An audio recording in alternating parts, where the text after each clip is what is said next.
التي أنا تحققت وقعت به. لترشيح العماد ميشيل عون.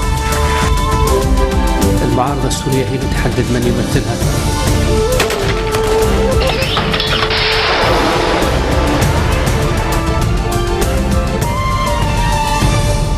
Good afternoon. You're watching the English newscast on Future Television. I'm Yumna Naufal, and these are today's top stories. Activists appeal to charities, banks, and citizens inside and outside Lebanon to help finance municipality elections scheduled for May, criticizing the government for failing to secure funds to pay for the polls. The UN envoy for Syria seeks to press President Bashar al-Assad's regime to ease the suffering of ordinary Syrians to enable fragile peace talks in Switzerland to go deeper. And Hillary Clinton's campaign claims victory in the Iowa caucus against Bernie Sanders, with official final results still outstanding in the extremely close presidential nominations contest. Activists appeal to charities, banks, and citizens inside and outside Lebanon to help finance municipality elections scheduled for May, criticizing the government for so far failing to secure funds to pay for the polls. A couple dozen members of a group calling itself for the Republic issued the call in a protest outside the value-added tax office in Beirut's Adliya district. This comes as the cabinet got underway, where municipal elections are set to be discussed. They are accusing the government of seeking to cancel municipal elections to extend the mandates of the current seat holders under the pretext of a lack of funding. In a statement, the group called on Lebanese nationals in both Lebanon and abroad, especially politicians, charities, the central bank, and international organizations, to donate money for the elections, adding that they are hoping to raise $5.1 million. Other ministers, including Interior Minister Nuhad Mashnou, Education Minister Ilyas Bousab, and Health Minister Wael Abu Fawood, also voiced their support for holding elections on time. The Lebanese government reportedly had prior knowledge that a local group was planning to abduct the 5 Czech nationals in East Lebanon to prevent the extradition of Ali Fayyad, a Lebanese national who was arrested in Prague in 2014, to the United States. The 5 Czech were freed on Monday night after a 6-month abduction ordeal. They have previously been identified as John Bark, Adam Homsi, Miroslav Dobis, Pavel Kofran, and Martin Psik. However, the fate of Saab Fayyad, Ali's brother, and the driver who was reportedly kidnapped along with a Czech before his van, was found abandoned in the Bekaa Valley town of Kafraya near an army post. A report published in Czech media Tuesday suggested the abduction of the Czech did not occur by chance, but allegedly with the knowledge of Lebanese authorities. Media assumptions have been circulated recently that the kidnappers of the 5 Czech were seeking to swap them with Ali Fayyad.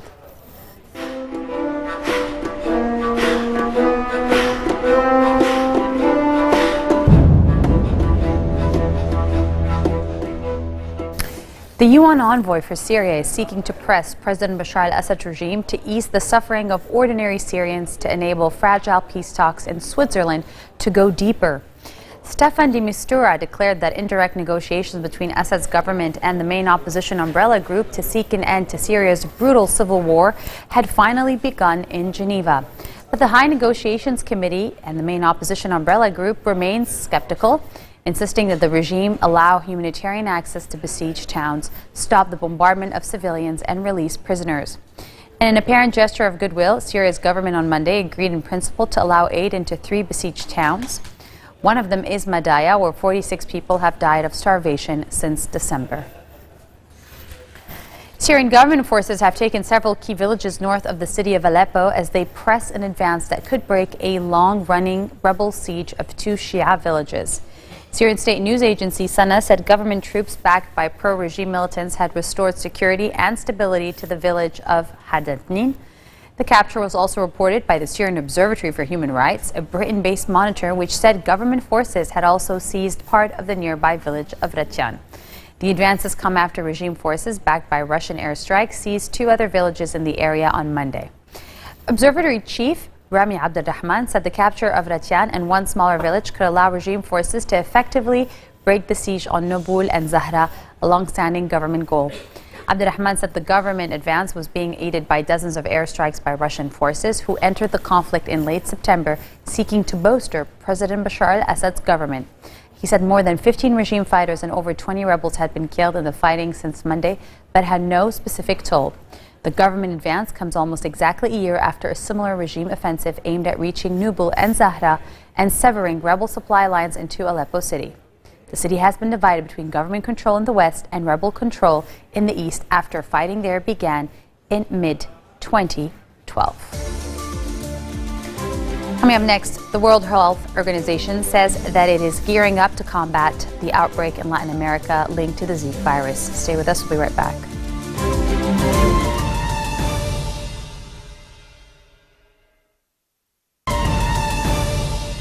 Welcome back. You're watching the 1620 o'clock news here on Future Television. The World Health Organization says that it is gearing up to combat the microphily outbreak in Latin America linked to the Zika virus, which it feared could spread to Asia and Africa that have the highest birth rates in the world. Now, Anthony Costello, a WHO expert, said that the UN agency was drawing up good guidelines for pregnant women and gathering experts to work on a definition of microphily, including a standardized measurement of babies' heads. Costello, referring to the link in Brazil between the Zika virus and microphily, a condition where babies are born with small heads, said the association had to be treated as guilty until proven innocent. This morning we've now set up a global response unit which brings together all people across WHO in headquarters in the regions to deal with a formal response using all the lessons we've learned from the Ebola crisis. But the problem is that the complications of this relatively mild illness do have potentially devastating effects for families.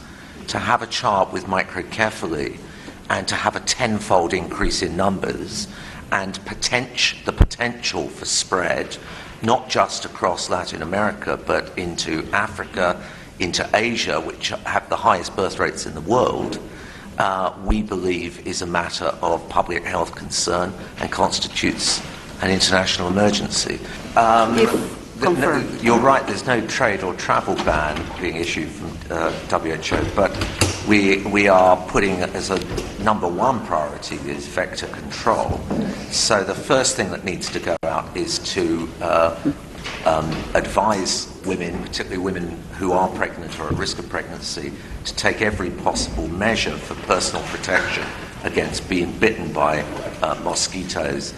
We need to give them the risk information. We need mass community engagement here, mobilization of women's groups, of antenatal groups, and of partners who are going to do a lot to control the vector. In the Democratic race, officials said former Secretary of State Hillary Clinton had won by a razor-thin margin against U.S. Senator Bernie Sanders of Vermont, the closest in Iowa Democratic caucus history that ever took place. With Clinton prevailing by only 4 delegates, according to party figures, Sanders, a self-described democratic socialist, declared the result a virtual tie. The results of the Democratic race put pressure on Clinton to siphon support away from Sanders, who has won over politically left-leaning voters with his promises to take on Wall Street and start fresh with health care reform. Clinton, 68 years old, said she was breathing a big sigh of relief after the results. Next up is New Hampshire, which holds its primary on February 9th. Sanders has been leading in opinion polls there and has an advantage because it's neighbors his home state. U.S. Senator Ted Cruz soundly defeated billionaire Donald Trump in Iowa's Republican nominating contest, upending the party's presidential race and creating a 3-way competition with establishment candidate Senator Marco Rubio. The 2016 election is shaping up to be the year of angry voters as disgruntled Americans worry about issues such as immigration, terrorism, income inequality, and health care, fueling the campaign of Donald Trump and self-declared Democratic Socialist Bernie Sanders. White House spokesman Josh Earnest said he felt evaluating U.S. President Barack Obama's performance over the past 7 years is not a theoretical exercise. Evaluating the president's record is not a theoretical exercise. That there are facts and figures that demonstrate the tremendous progress this country has made under the president's leadership over the last 7 years. And I can obviously provide you a lot of statistics. I think the ones that jump out to me are things like the strongest continuous streak of private sector job growth in our nation's history. Obviously the successful completion and implementation of health care reform that ensures that everybody has access to quality, affordable health insurance. That has also yielded the lowest uninsured rate in our nation's history and the lowest rate of healthcare inflation in history. But there are also other things. The United States is less reliant on foreign oil than we've been in nearly 3 decades, and some of that's a testament to the investments that we've made in renewable energy. That means that we're producing more energy from wind and solar than ever before in our history. When you look at education, we've got the highest high school graduation rate and the highest number of people enrolling in college in American history. So there are a variety of ways to evaluate the president's performance, but I encourage people to take a look at the statistics, and those facts, I think, paint a pretty strong picture about the success that the president has had, even in the face of historic partisan obstruction in the United States Congress. The people who feel that way are they're misinformed, they're underinformed, they're wrong.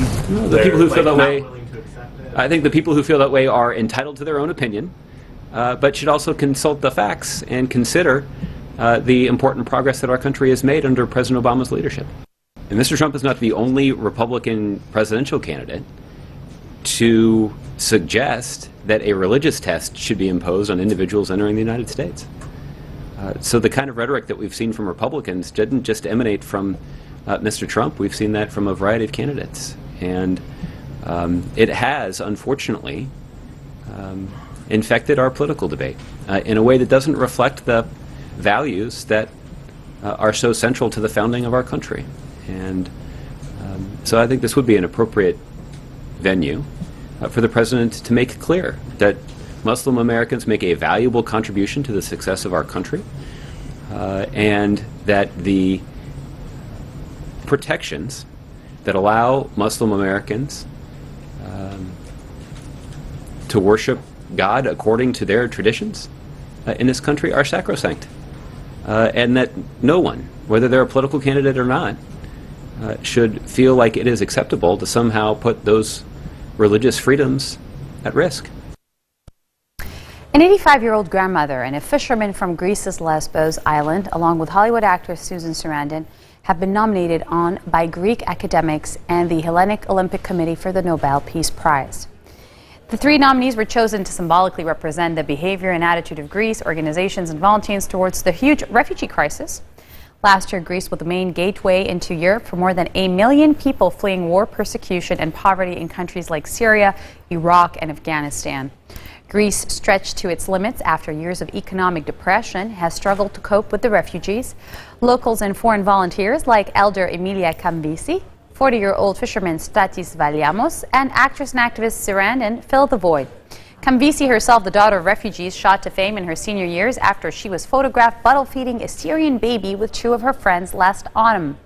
The baby's parents have just disembarked at the shore of Skala Sikamnias after having survived the treacherous boat journey from Turkey.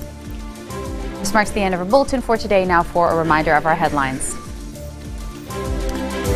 Activists appeal to charities, banks, and citizens inside and outside Lebanon to help finance municipality elections scheduled for May, criticizing the government for failing to do so. The UN envoy for Syria seeks to press President Bashar al-Assad's regime to ease the suffering of ordinary Syrians to enable the fragile peace talks in Switzerland. And Hillary Clinton's campaign claims victory in the Iowa caucus against Bernie Sanders, with official final results still outstanding in the extremely close presidential nominations contest. Those are your headlines live on Future Television. I'm Yumna Naufal signing off. Have a good one. أنا كانت حققت تدبير وتعتبر لترشيح العماد ميشيل عون. المعارضة السورية هي بتحدد من يمثلها.